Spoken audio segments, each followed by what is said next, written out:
Mary Thompson had lived on her family's land for nearly 70 years, a sprawling, tree-shaded property on the outskirts of town, its dense, ancient oak trees towering over the small, winding gravel drive that led up to her large, two-story house. The house itself, a stately, weathered structure with thick, white columns and wide, wraparound porches, had been in her family for over a century, a living testament to the generations of Thompsons who had lived, loved, and died within its cool, shadowed halls. The oak trees, their thick, gnarled branches stretching high above the steep, pitched roof, had stood for even longer, silent, towering sentinels that had watched over the property for generations, their thick, twisted roots sinking deep into the dark,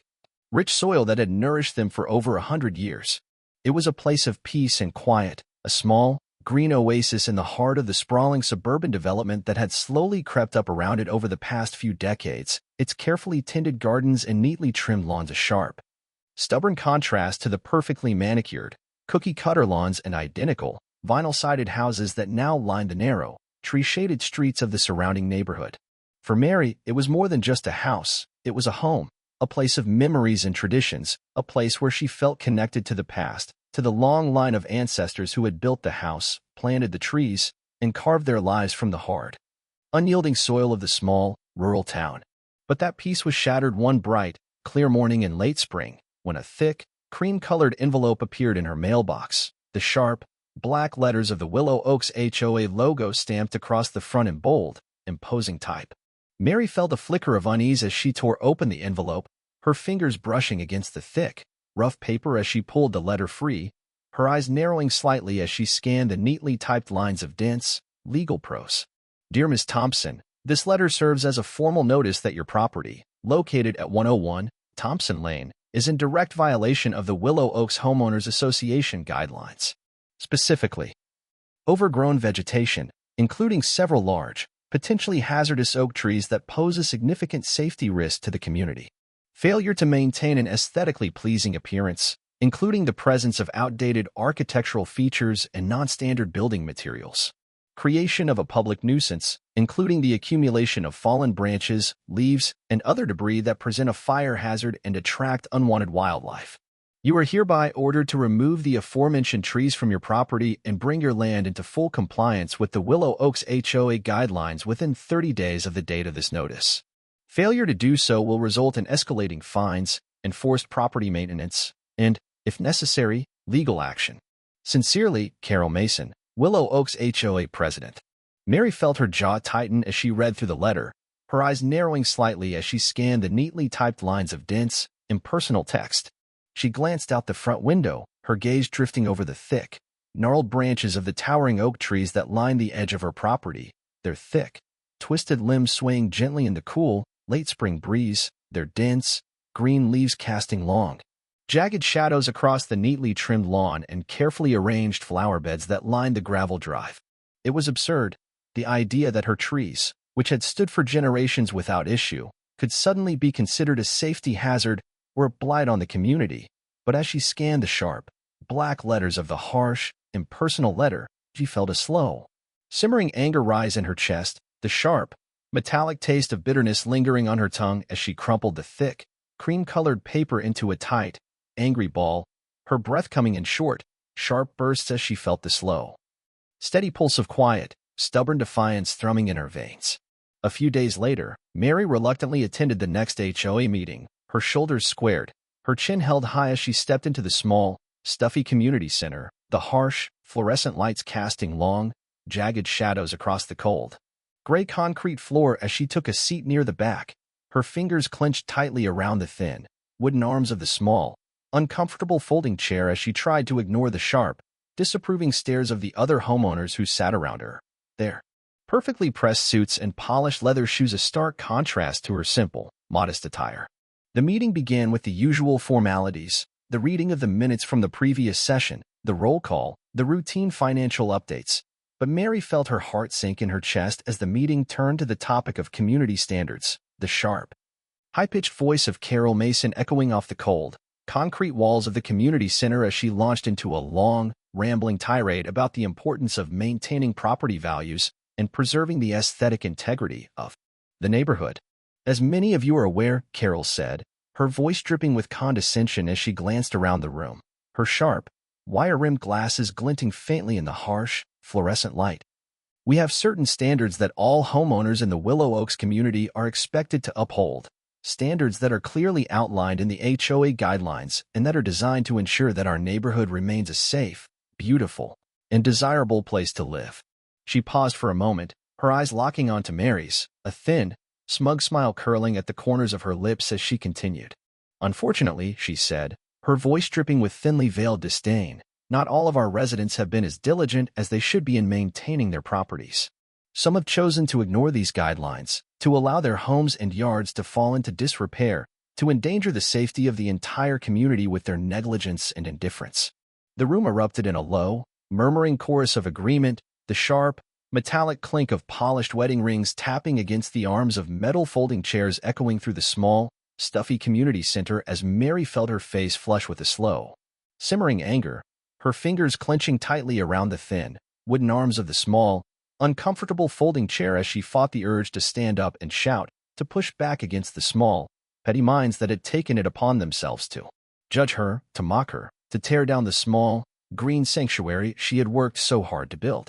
Mary had barely recovered from the sting of the public shaming at the HOA meeting when the next wave of harassment arrived, this time in the form of an unexpected, unannounced inspection. It was early on a Wednesday morning, the air still cool and crisp with the lingering chill of early spring, when Mary heard the slow, deliberate crunch of tires on gravel, the sharp, metallic clank of her front gate swinging open, the slow, rhythmic creak of the rusted hinges echoing through the quiet, tree-lined drive as a small, sharply dressed woman marched up the gravel path, her heels clicking sharply against the rough, uneven stones as she approached the front steps, her thin, bony fingers clutched tightly around the edges of a thick, leather-bound clipboard. Behind her, a small group of board members followed, their polished leather shoes crunching softly against the gravel as they whispered among themselves, their thin, bony fingers clutched tightly around the edges of their own thick,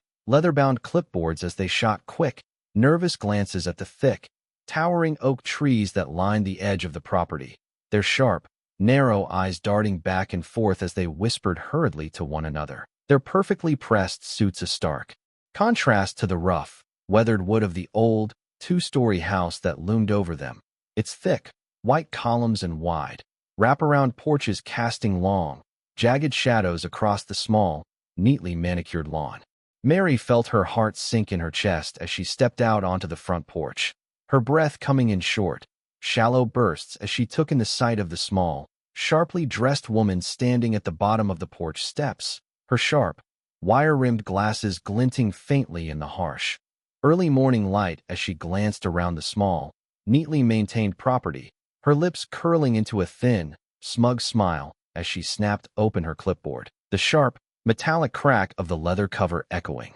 through the small, sunlit garden like the crack of a whip. "Ms. Thompson," Carol said, her voice sharp, clipped, her eyes narrowing slightly as she glanced up at the thick, towering oak trees that lined the edge of the property, their thick, twisted branches swaying gently in the cool, early morning breeze, their dense, green leaves casting long, jagged shadows across the small, neatly trimmed lawn. "We're here to conduct a formal inspection of your property to ensure that it meets the minimum safety and structural standards required by the Willow Oaks HOA.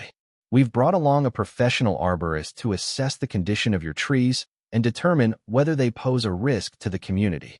Before Mary could respond, the small group of board members spread out across the yard, their polished leather shoes clicking sharply against the rough, uneven stones of the gravel path as they peered into the small, square windows that lined the front of the house, their sharp, narrow eyes darting nervously over the thick, gnarled branches of the towering oak trees as they scribbled furiously on the thick, cream-colored pages of their clipboards, their sharp, high-pitched voices echoing off the rough, weathered wood of the small, wooden fence that lined the edge of the property as they muttered to themselves, their thin, bony lips twisting into tight, angry lines as they whispered and conspired among themselves. The so-called professional arborist, a thin, nervous-looking man with a neatly trimmed mustache and a sharply creased suit, wandered around the base of the largest oak tree, his thin, bony fingers tracing the rough, weathered bark of the thick, gnarled trunk as he muttered quietly to himself,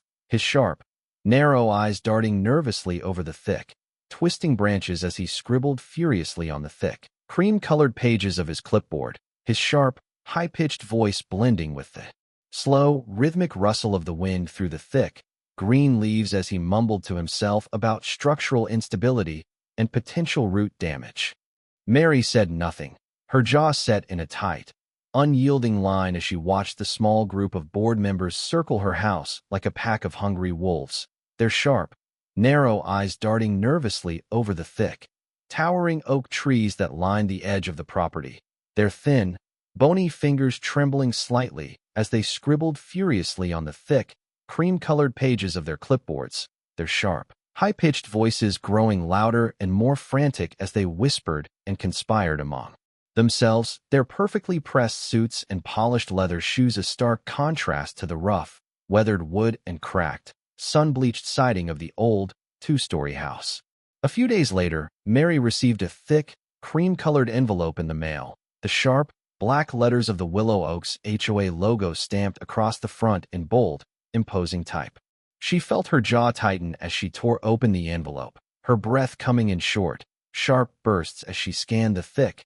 neatly typed pages within, each carefully worded paragraph outlining a series of fabricated violations, unapproved tree growth, improper maintenance, unauthorized structural modifications, each accompanied by a hefty fine and a stern warning to immediately remove the dangerous trees, or face escalating legal action and possible eviction. For a long moment, Mary simply stood there, her breath coming in short, sharp bursts as she felt the slow, simmering anger in her chest harden into a cold, unbreakable resolve, the sharp, metallic taste of bitterness lingering on her tongue as she glanced out the front window, her sharp, intelligent eyes narrowing slightly as she watched the thick, gnarled branches of the towering oak trees sway gently in the cool, early morning breeze, their thick, twisted limbs stretching high above the steep, pitched roof of the old, two-story house, their dense, green leaves casting long,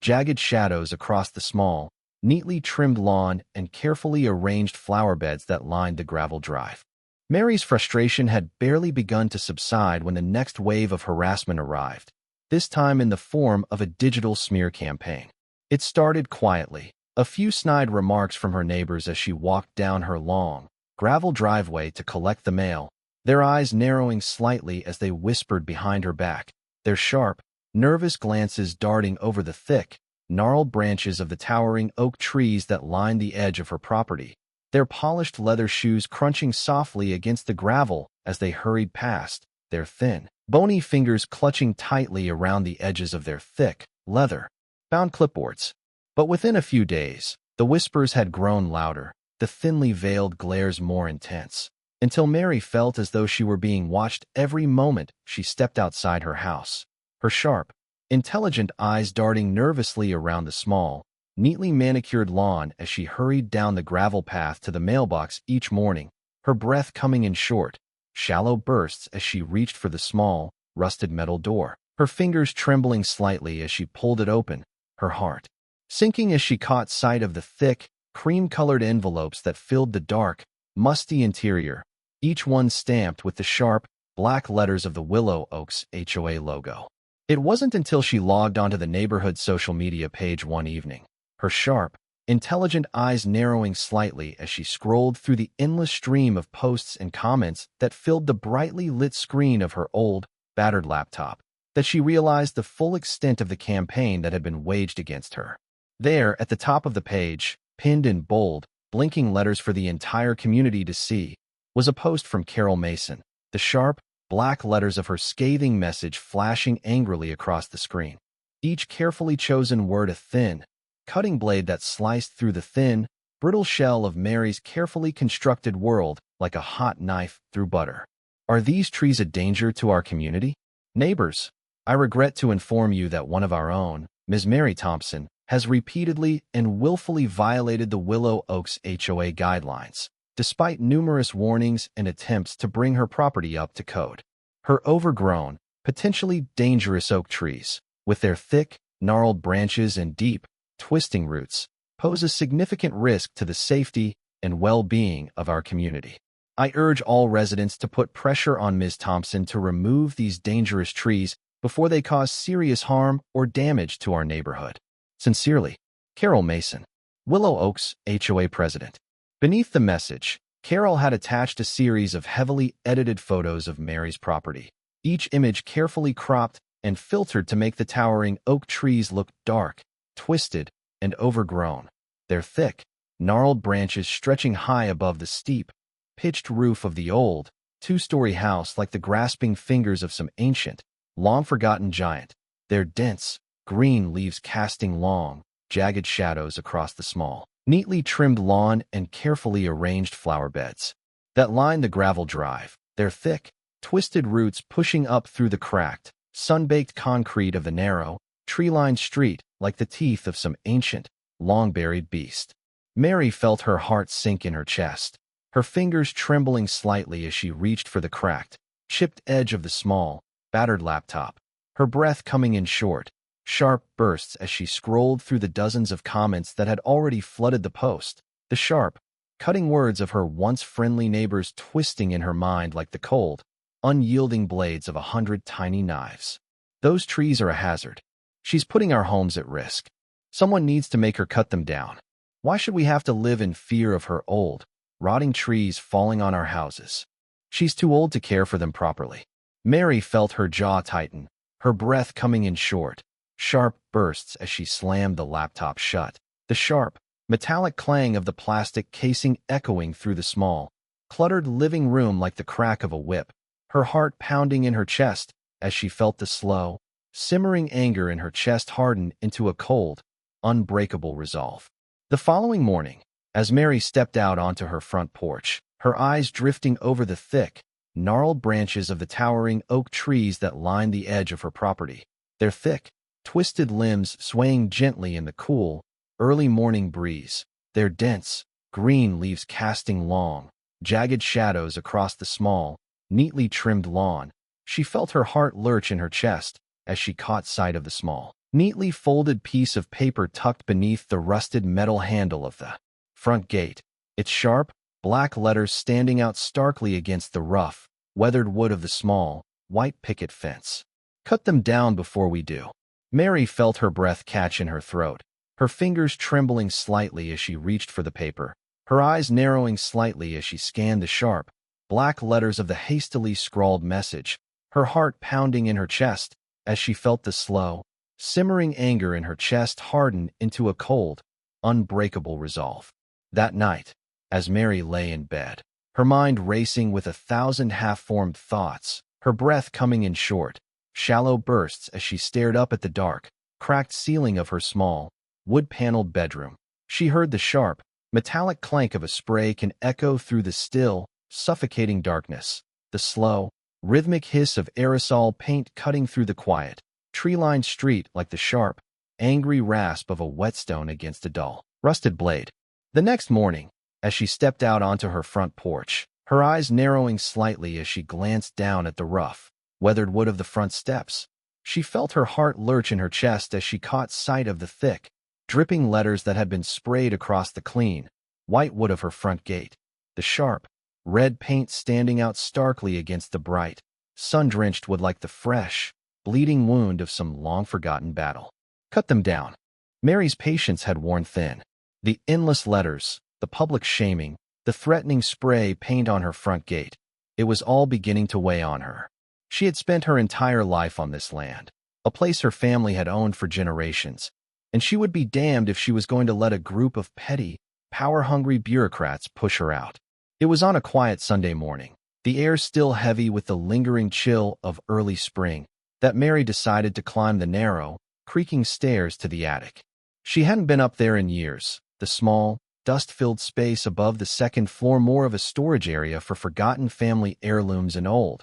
weathered furniture than a place for day-to-day use. But as she reached the top of the stairs, her breath coming in slow, measured bursts as she stepped carefully over the thick, wooden beams that lined the rough, unfinished floor, she felt a slow, simmering sense of purpose settling into her bones. The sharp, metallic taste of defiance lingering on her tongue as she reached for the heavy, iron-bound chest that sat against the far wall, its thick, rusted hinges creaking loudly as she pulled it open. The sharp, metallic clang of the iron latch, echoing through the dark, shadowed corners of the small, cramped space. Inside, beneath a thick layer of dust-covered linen and carefully folded quilts, Mary found what she had been looking for, a stack of thick, handwritten documents, their thick, cream-colored pages yellowed with age, their sharp, black letters still crisp and clear despite the passage of decades. She pulled the stack of papers free, her fingers trembling slightly as she brushed away the thick layer of dust that clung to the rough, weathered edges of the old, hand-bound folders, her eyes narrowing slightly as she scanned the neatly written lines of dense, flowing script, each carefully chosen word a carefully crafted testament to the long, unbroken line of Thompson family history that had stretched back over a century. The first few pages were old tax records, their neatly typed lines detailing the long, unbroken history of property ownership that had passed from one generation to the next, each carefully documented transaction a silent, unspoken reminder of the countless sacrifices her family had made to keep their land, to preserve their way of life in the face of relentless, unyielding progress. As she flipped through the thick, yellowed pages, her eyes narrowed slightly as she caught sight of a familiar name. Her grandfather's, scrawled in neat, looping script at the bottom of a thick, embossed legal document, its sharp, black seal still visible despite the passage of decades. Mary felt her breath catch in her throat as she scanned the densely packed lines of legal text, her eyes widening slightly as she realized what she was holding. The original land deed for the property, a thick, handwritten document that detailed not only the boundaries of her family's land, but also the surrounding lots, the very land that the HOA board members' homes now sat on. As she dug deeper into the stack of old documents, her breath coming in short, sharp bursts as she flipped through the thick, neatly bound folders, her eyes darting back and forth over the dense, flowing script that filled each yellowed page, she found what she had been hoping for, a series of long-forgotten legal agreements and land grants, each carefully written in elegant, flowing script, each bearing the sharp, black seal of the county registrar's office. One of the documents, dated nearly a century earlier, explicitly stated that the towering oak trees on her property were to be preserved in perpetuity as part of a historical landmark agreement, their thick, gnarled branches and deep, twisted roots a living, breathing testament to the long, unbroken line of Thompson family history that had stretched back over a century. The document, its thick, yellowed pages still crisp and clear despite the passage of decades, gave her full legal authority to deny the HOA's demands, to protect the towering oak trees that had stood for generations without issue, their thick, twisted branches stretching high above the steep, pitched roof of the old, two-story house like the grasping fingers of some ancient, long-forgotten giant. For a long moment, Mary simply stood there, her breath coming in short, sharp bursts as she clutched the thick, handwritten documents to her chest, her eyes narrowing slightly as she glanced around the small, cramped attic, the slow, steady pulse of defiance thrumming in her veins as she felt the first, faint stirrings of a plan forming in her mind, a slow, simmering fire that had been smoldering quietly beneath the surface of her calm,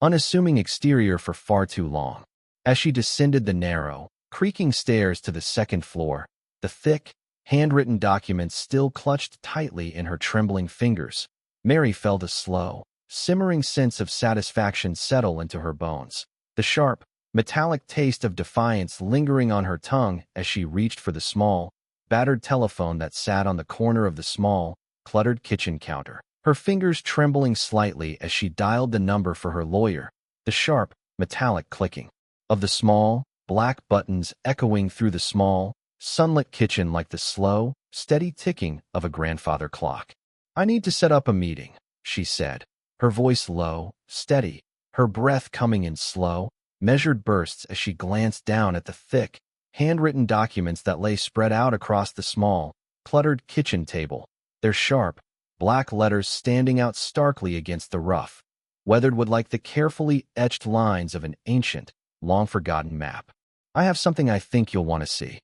Mary's lawyer, Jessica Thompson, arrived at the old house a few days later, her car rolling to a quiet stop in the long, gravel driveway. The thick, dark tires crunching softly against the rough, uneven stones as she stepped out, her sharp, professional attire a stark contrast to the weathered, white columns and wide, wraparound porches of the old, two-story house that loomed over her. She had come as soon as she received Mary's call, the urgency in her grandmother's voice enough to pull her away from her high-powered law firm in the city and send her racing down the winding, tree-lined roads of the small, rural town where her family's roots ran deep. Jessica wasted no time once inside, quickly spreading the stack of old, handwritten documents across the small, cluttered kitchen table, her eyes narrowing as she scanned the dense, flowing script that filled each yellowed page, her sharp, legal mind quickly piecing together the long, unbroken history of property ownership that her grandmother had uncovered in the dusty corners of the old attic.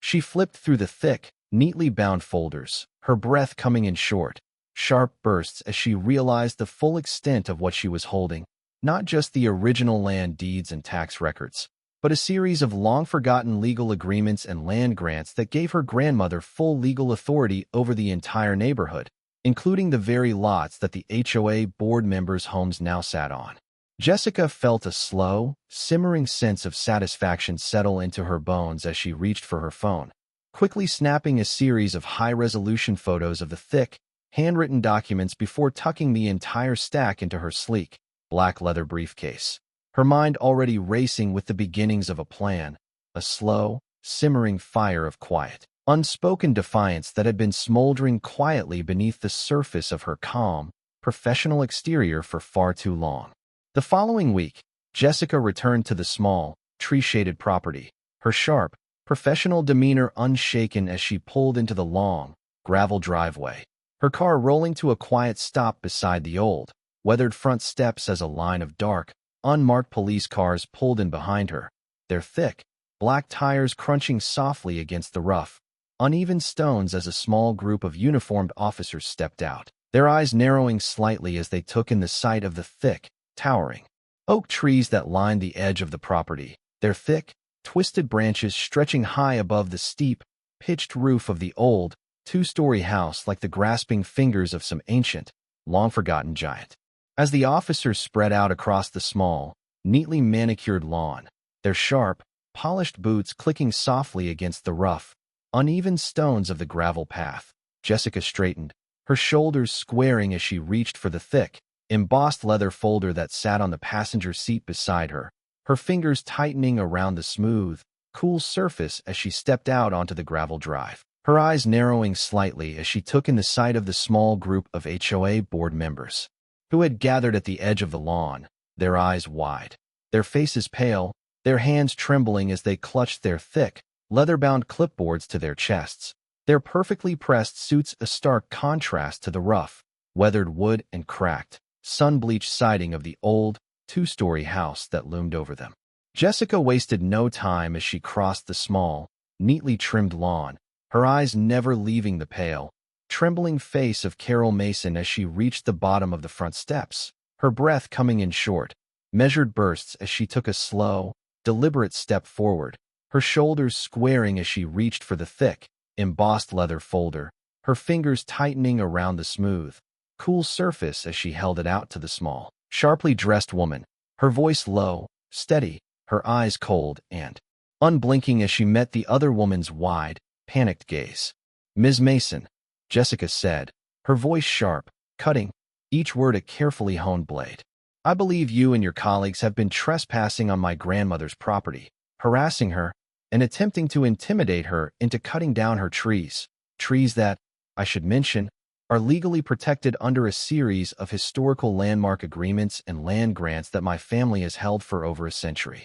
Carol took a slow, unsteady step back, her face pale, her hands trembling as she reached for the thick, embossed leather folder, her breath coming in short, sharp bursts as she scanned the neatly typed lines of dense, legal prose, her eyes widening as she realized the full extent of what she was holding, not just a formal complaint for harassment and trespassing, but a multi-million-dollar lawsuit for defamation, invasion of privacy, and emotional distress, each carefully documented and meticulously cataloged in the thick, handwritten documents that Jessica had unearthed in the dusty corners of the old attic. Each carefully chosen word a sharp, unrelenting blade that cut through the thin, brittle shell of her carefully constructed world like a hot knife through butter. Jessica felt her breath steady as she watched Carol stumble back, the small, sharply dressed woman's eyes wide, her hands trembling as she clutched the thick, embossed leather folder to her chest,